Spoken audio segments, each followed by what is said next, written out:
Normally, you would install the cam first, but I did not have the cam. The only reason you really want to put it in first is to make sure that your cam bearings are not misaligned, because if they are, and you've already assembled your whole engine, and you got to take it back to your machine shop, that is a drag. That is a bummer. You're going to be disassembling your freshly assembled engine because your cam bearings aren't aligned. So that would be the main reason why, but I'm gonna show you guys how to time this. So you're gonna end up, your keyway is gonna be in about the 2 o'clock position, and the dowel pin on your cam is gonna be in the 3 o'clock position. And then these 2 dots right here, it has these other grooves if you want to advance or retard your cam, but we're not going to do that. It's 0, it says 0 right here, and it says 0 under the mark. And so we're just going to put the cam in straight up, and because this is a stock rebuild, we're not going to degree it, and it'll be fine. To put the crank gear on, I just use this. It's just a piece of kind of heavy walled tubing, and I just tap it on with a hammer. It's not going to hurt the thrust bearing. You're not banging on it hard. You're just tapping it on. It goes on pretty easy. I've assembly lubed all of the lifters and the cam with the cam pre-lube. Just drop them all into the lifter bores. So lifters are in. I don't pre-pump up my lifters. It's way easier to adjust them if you don't do that. Some people soak them in oil, but it makes it so the little plunger won't compress when you adjust your valve. And so it just holds the valve open a little bit, and then the pressure has to bleed off. So I do pre-oil the engines. I'll put a tool in here where the distributor goes, and I'll spin the oil pump just prior to starting it up for the first time. But I don't soak the lifters or pre-fill them, because it doesn't make them as easy or accurate to adjust, in my opinion. If ever there was a case for red Loctite, these 3 bolts would definitely be it. I've never had one come loose, and I'm going to torque that in a second. Check your push rods to see if they're straight. You'll know right away when you roll them on a flat surface.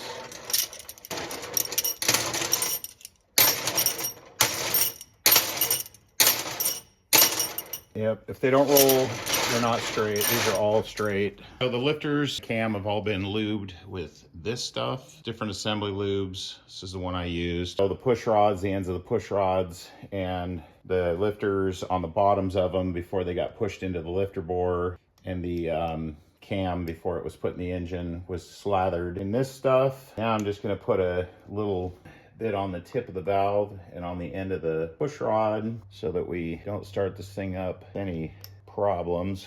I've already cleaned all the rocker arms. We're going to drop those on. We're going to drop these in little.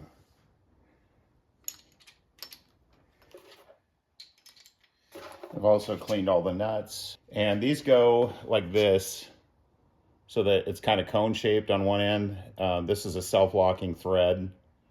So make sure you don't put these on. I've seen guys assemble these upside down like this. Make sure that it's like that with the kind of cone facing up. The flat part of the nut faces down. Get all these started, and then we'll go through and I'll show you how to adjust all the valves.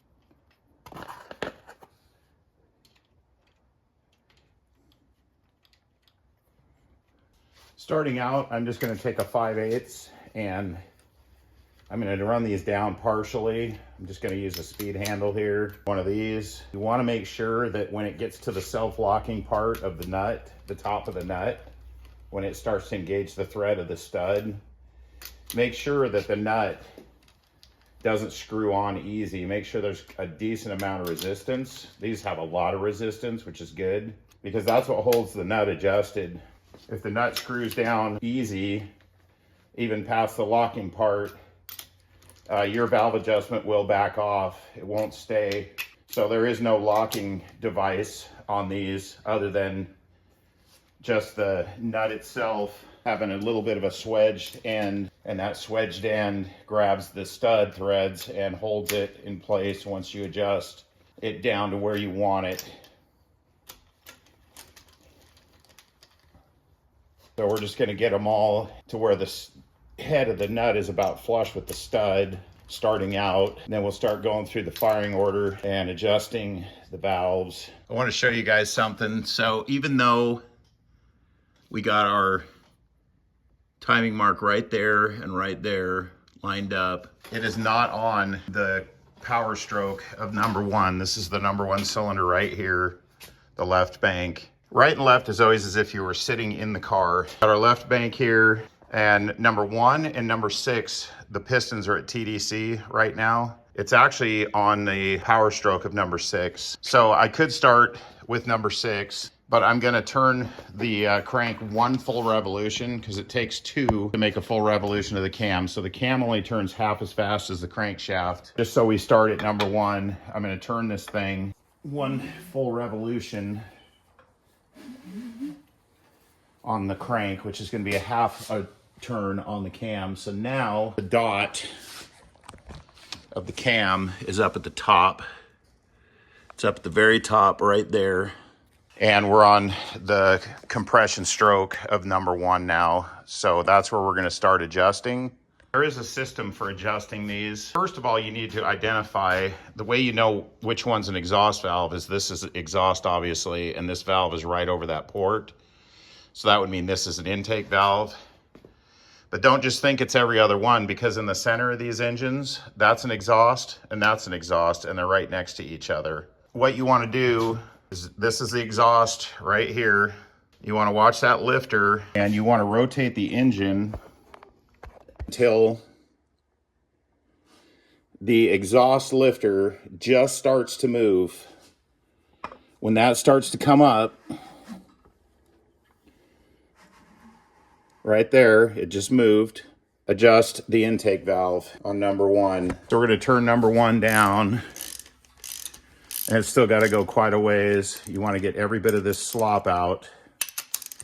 And don't get fooled. The plunger in these lifters will compress pretty easily. So if you just start cranking this down until you think it's hard, you might have bottomed the lifter completely out of its travel. So you want to kind of gently keep checking that. We're getting close. Still got play. Still got play. We're getting close. Okay, so there's no play. I'm going to actually back it off just a little. Okay, we got some play. We just want to get it right to zero. So there's no lash. Okay. And then I don't like to go that far. I usually only go about a quarter turn. Maybe I'll go 3/8 of a turn. I'll compromise, but you can go a half a turn. But let's just put that at about 3/8 of a turn. And there's your preload. To do the exhaust valve, which is this one, we're gonna turn the engine. We're gonna open the intake valve. The intake lifter is this one right here. So there it goes. You can see it starting to open. We're gonna open that all the way. And we're going to turn it until it's just about closed. So the intake is just about closed, and now we're going to adjust the exhaust. And it's the same for every one of them. The firing order, like I said, it's as if you're sitting in the car. The left bank is 1, 3, 5, 7, 2, 4, 6, 8. So it goes 1, and then you're going to do the same thing back here, 8.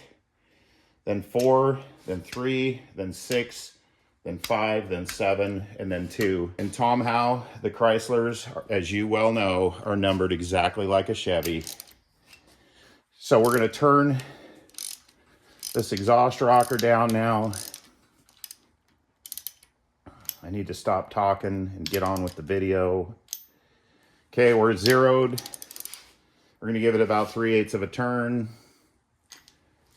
And we're going to call that good. So that number one cylinder is adjusted. And now we would do the same thing on number 8. And so let's see where we're at. So 8's back here in the corner. And our exhaust So our intake, we're on our intake right now. We could actually rotate this. Let's rotate the engine until that intake valve is just about closed. And we could actually adjust our exhaust rocker on number 8 right now.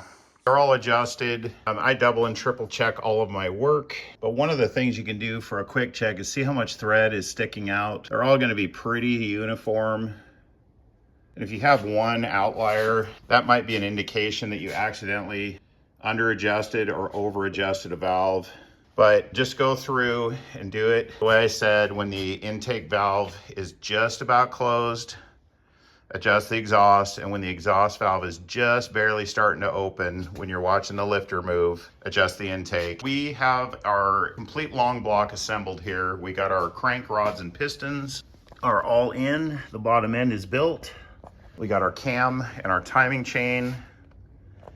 We got all of our lifters, push rods, and rocker arms, and everything is adjusted. So this is what would be considered an assembled long block. And that's the end of this part, the assembly. The next thing will be putting the oil pump on and then assembling all the tin work, the oil pan, timing cover, intake manifold, valve covers, and basically ready to go into the car